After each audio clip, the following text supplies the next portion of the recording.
Welcome to Joan's Hidden Mirrors.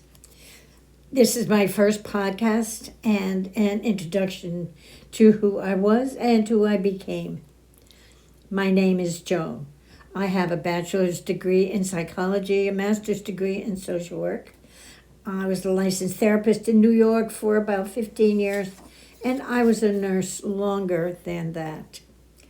I'm going to interject a personal note about me here.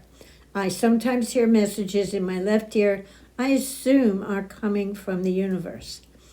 Sometimes a sentence, sometimes a word, sometimes it is repeated. And this is how Joan's Mirrors came into being 20 years ago and why I am doing a podcast now. About a year ago, it was 10 o'clock at night. I was just sitting reading, and I heard in my left ear the Essenes. And for a moment, I had to think about, I hadn't heard that word in most of my life. But then I remembered I had 3 books in my bookcase on the Essenes. So I got up, got a book, began reading. And I found the Jesus I always knew was there. So this introduction of the Essenes is coming from the universe through me to you. Most of the highlights in my life came in my left ear. By that, go there, do this, read that, tend your garden, which is one of my favorites. And today's podcast, I will introduce spirituality, reincarnation, Jesus and the Essenes, mirrors being the people you bring into your world to reflect you back to you, and some facts I picked up along the way. First, I would like to make it very clear. I believe in God. I believe in one God. Not my God, not your God, but our God.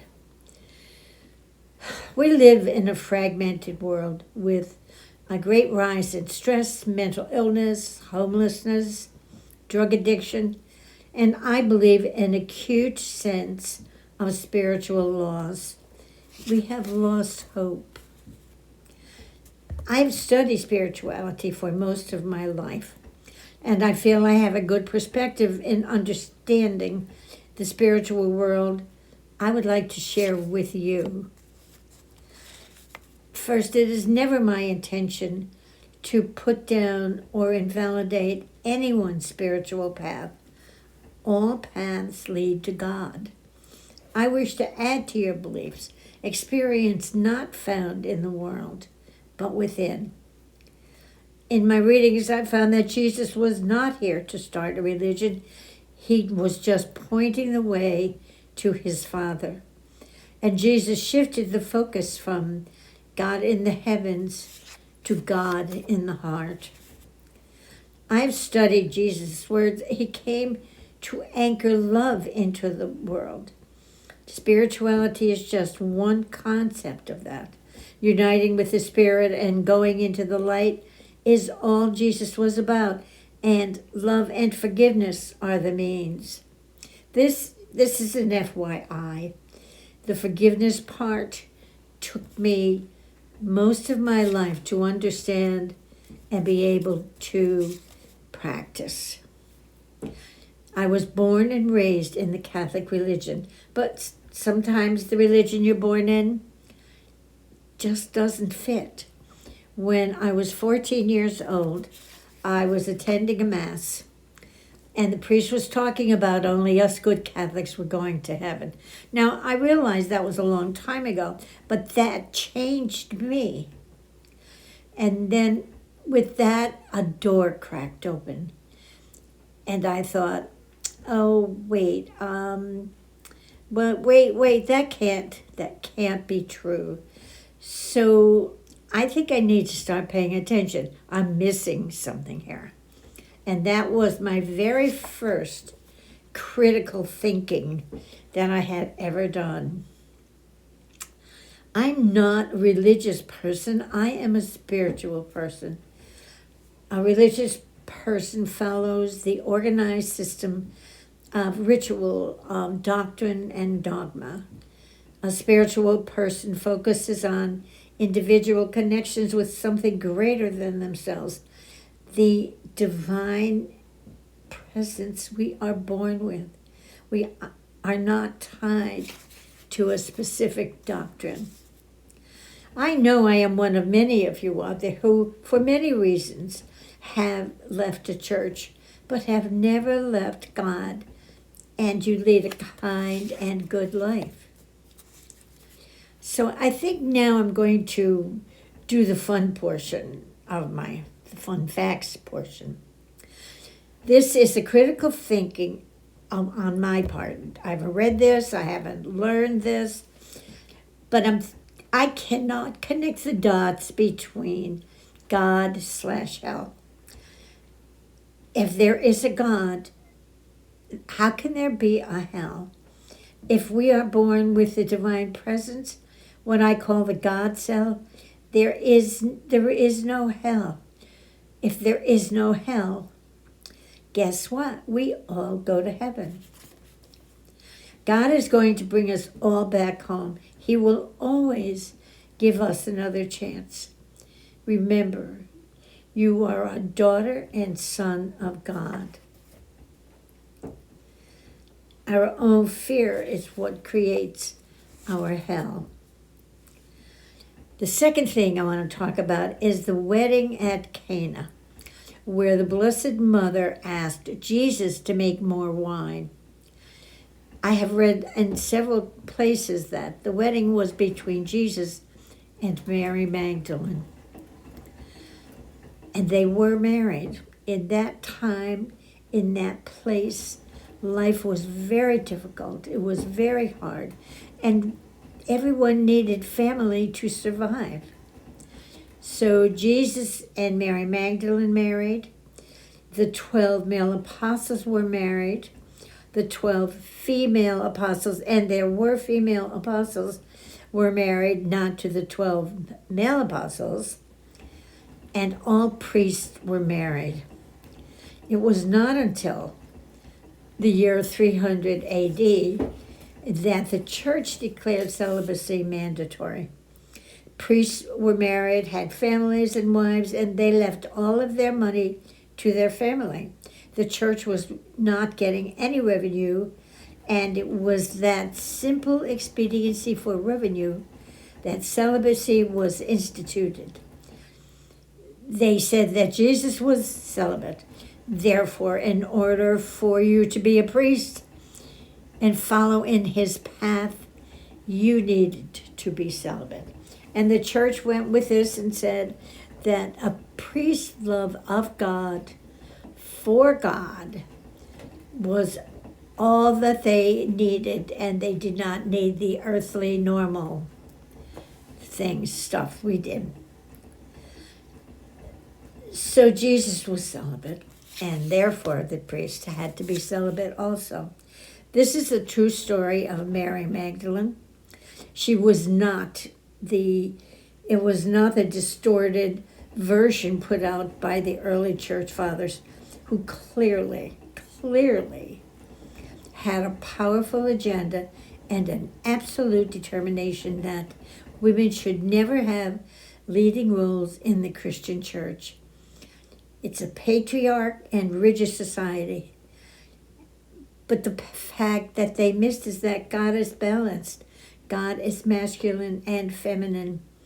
If you take the Father, Mother, God element out of this equation, there is a major imbalance. My final fun fact is, did you know that we have the same compounds and composition of a star? That we are stardust? Neil deGrasse Tyson, the astrophysicist, talked about this one day on one of his programs.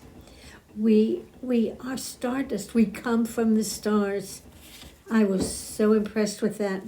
I smiled for 3 days. And now I am going to tell you the story, the 2,000-year-old story of Jesus and the Essenes.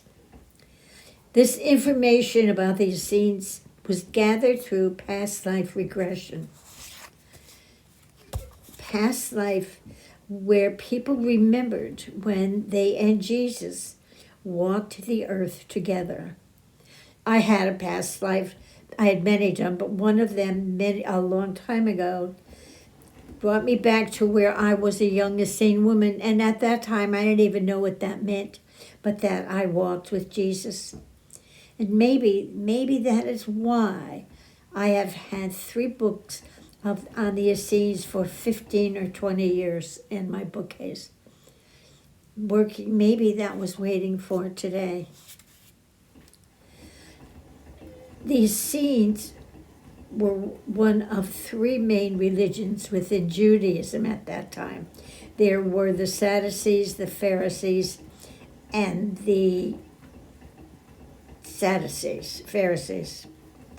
They were a surviving group from a larger and more ardent brotherhood, and they had been preparing for Jesus for hundreds of years.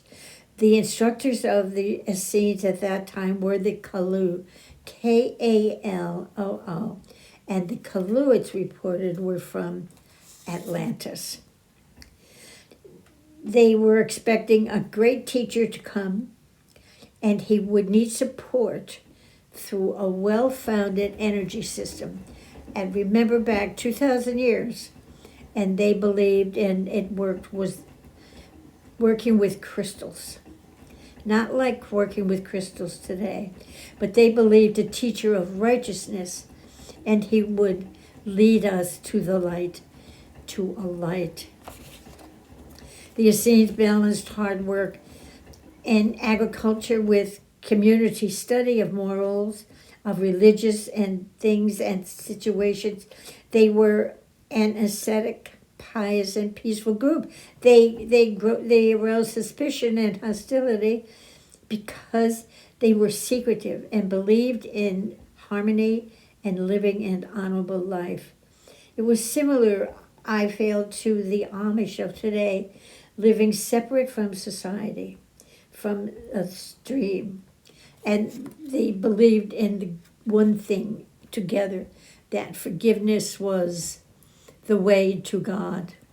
And I said in the beginning that Jesus said that forgiveness and love were the 2 things you needed to get to God.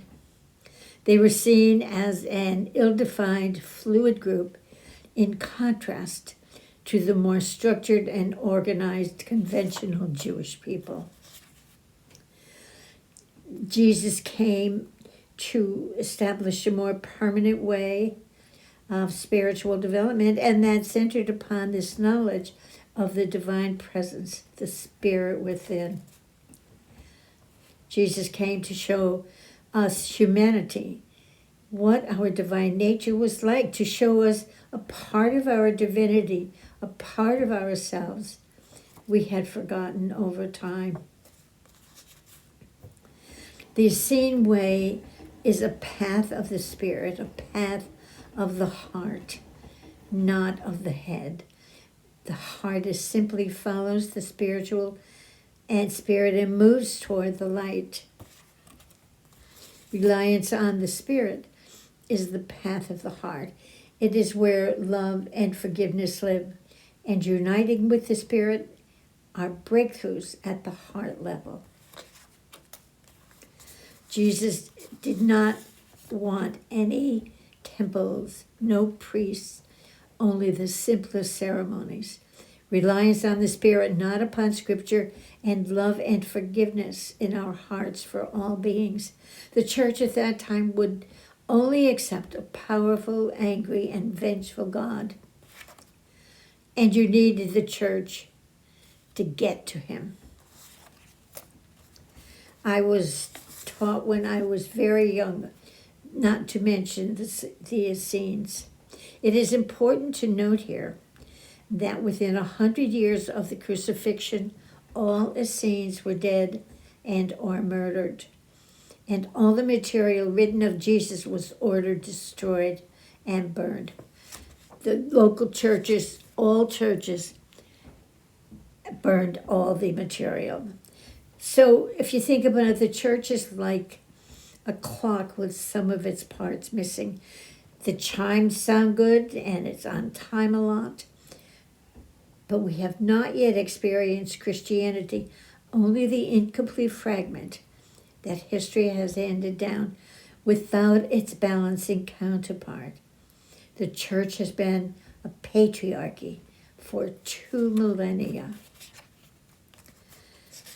In each podcast, I will give an insight into your soul's purpose. Today's insight is into who you are. If you want to know who you are, look at the people in your world. You look at the people you respect, your friends. Everyone you have drawn into your world is a teacher, and you are the student. Your partner, your spouse, your children, your neighbors, your co-workers. So if you think about, pick one friend, what you like best about them. Not everything that you like. Go back to the beginning when you first met and you liked something in them. Whatever it was that you liked in them, you already had, or you wouldn't have recognized it in someone else.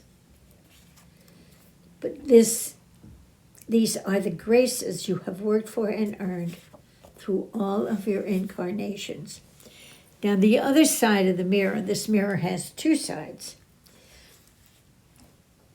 It has something to do with all the things you came in to unlearn, I guess, in this world.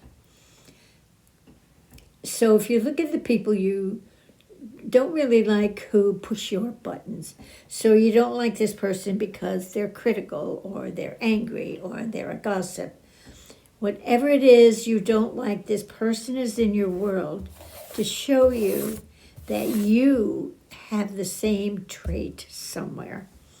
So look for it and just let it go and say, I'm not going to be that person. And the person who you don't like in your world will disappear. Usually disappears because you don't need the mirror anymore. This is a very important aspect of the mirrors. So these are things we normally overlook. Do not dismiss it now that you know.